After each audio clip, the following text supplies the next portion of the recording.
Vakar netyčia radau Timūro Gusevičiaus video, kur jisai mumis lietuvius išvadino vatnikais ir dar kažkaip parodė durnai. Dabar noriu ponui Timūrui, gal draugui, priminti, iš kokios giminės esi. Jonas Gusevičius Jono. Kur gimęs?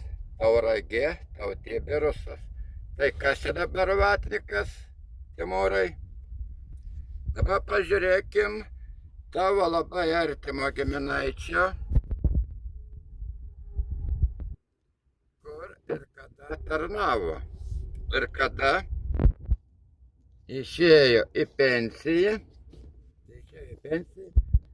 86 metais 04.30 dėl amžiaus. Tai kas Lietuvoje tada yra vatnikai ir patriotai? Gal tokie palikuonės, va kaip šito Jono? Galvok, Timūrai, ką darai? Štirlicas vos nesudegė, Tamsta jau sudegė. Nu, dar paieškosim ir Aleksandrą. Geros dienos.